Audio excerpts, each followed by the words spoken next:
I have just begun my journey reading Chainsaw Man, all the volumes from 1 to 11, but in this video specifically I want to go over volumes 1 through 4, coming at about 30 chapters. Now at first I wasn't sure about buying the manga, but everywhere I look all you see is Chainsaw Man, Chainsaw Man. If you're an anime fan, you really can't escape the overwhelmingly high expectations people are giving this show right now. So me, someone that honestly never really reads manga, was a bit hesitant. As a matter of fact, I think this is the first manga I've ever fully read, mostly since I do not like spoilers and like to see the show once it is animated. I try to steer away from it, but since all current anime has been lacking a lot lately in excitement, I am forced to go scavenging to get my anime fix. Now Chainsaw Man at first glance did not sound too over the top with the idea of a chainsaw monster man, but when I saw the trailer a few weeks ago, I was amazed at the quality they are pumping into this.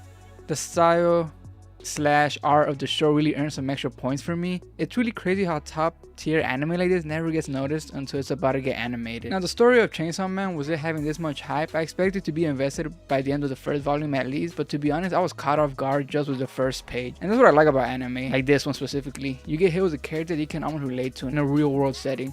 Denji is his name, and he isn't your usual righteous hero of the show, nor is he well mannered or anything like that. Here in the first page of the first chapter, he is seen talking about selling his kidney for 1.2 million.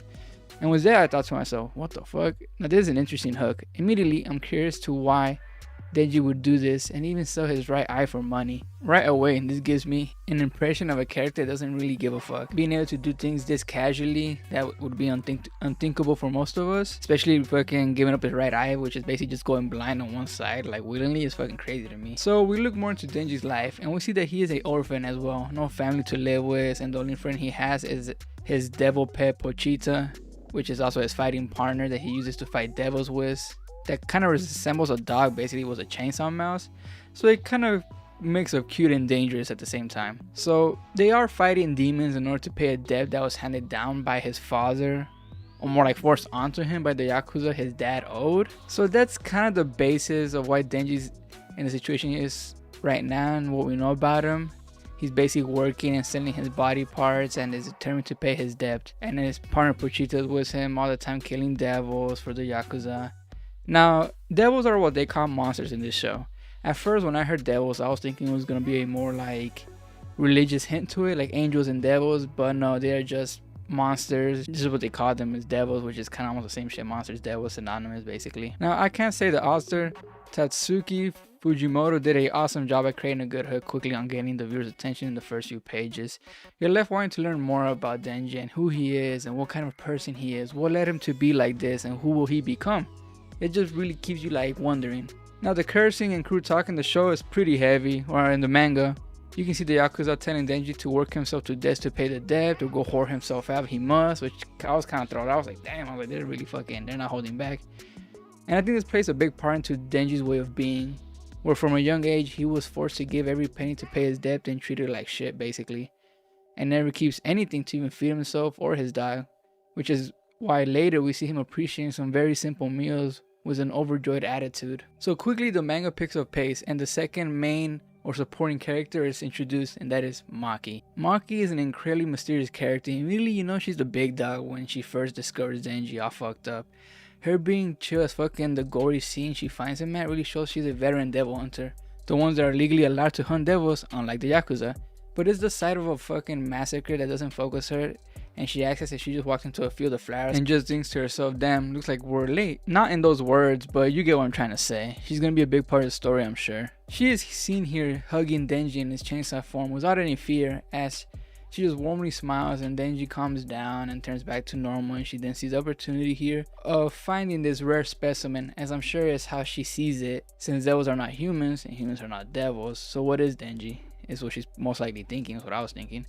She tells him he has a choice to either be killed by her as a devil or to be kept as her pet, essentially work for her to kill devils. Not a bad trade-off, I guess you could think, especially for Denji with the life that he's lived, but nonetheless, a start to a very interesting relationship between the two. She later puts him into work under her most trusted subordinate, Aki. He's the complete opposite of Denji. While Denji is more immature and doesn't dress formally nor speaks formally, and his goals are much more different than Aki's and more about himself and him basically just getting laid is what it seems like half the time and actually helping people with his powers. I mean, but can you blame the guy? He's young and didn't really get to experience his life. So Aki is a very well-kept devil hunter. He's seen wearing a suit in some of the panels you see. He always has his hair fixed up and never talks shit like Denji and hails Maki for professionalism as a hunter, while Denji kind of hails her for just being hot, basically. But she's truly a role model for other hunters in general. But not enough has been said as to exactly why. No, that's not why. Well, maybe for Denji it is, but not for the rest of the hunters. Denji's goals are pretty simple as of right now. He's happy to be eating, but now that his goals are achieved by working as a devil hunter, so he hungers for something that will make him keep risking his life for, and then he realizes what he really wanted was in front of him all along.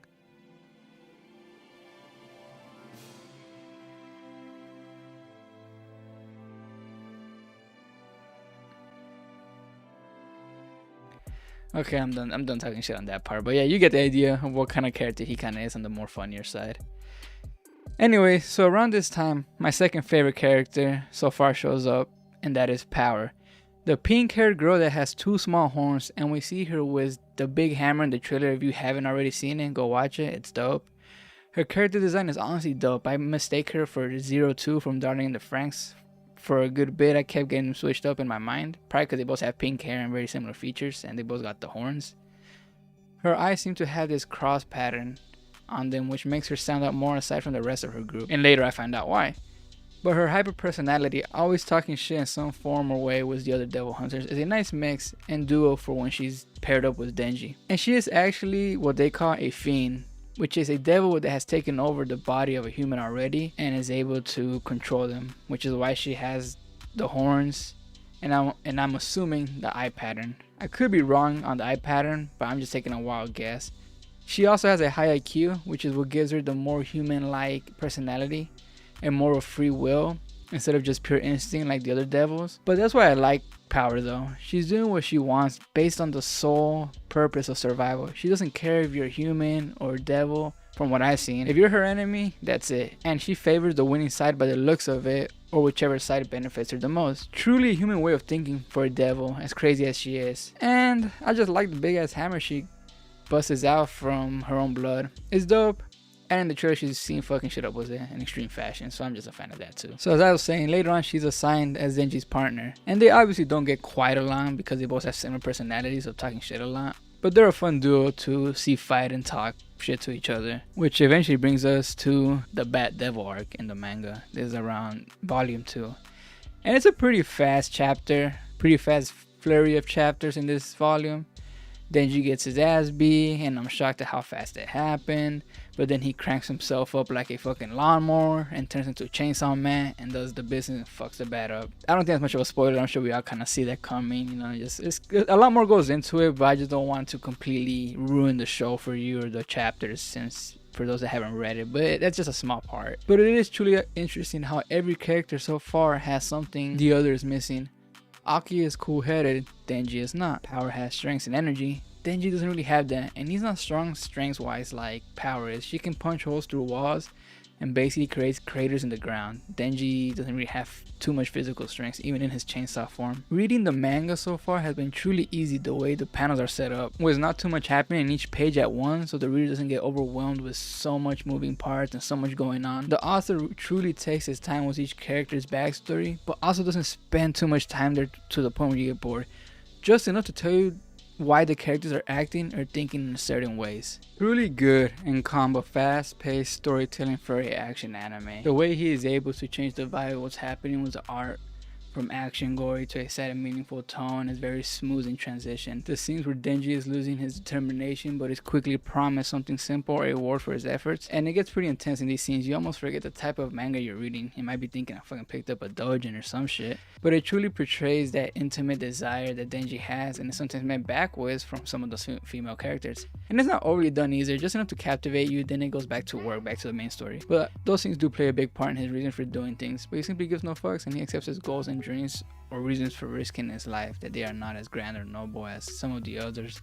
And he's okay with that, and I can't help but like him for it. It's an interesting personality trait for a main character. So to wrap this up, powerful demons and protagonists that's relatable. I mean, come on, who hasn't sold their organs to pay their Yakuza debts? I sure miss my kidney.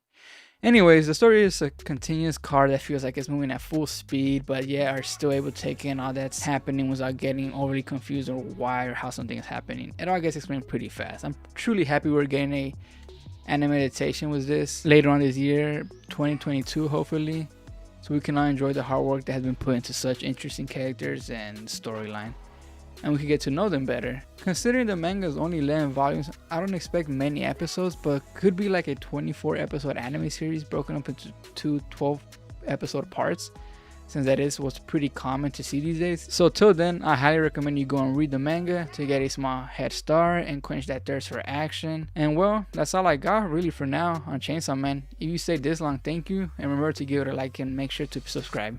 Peace.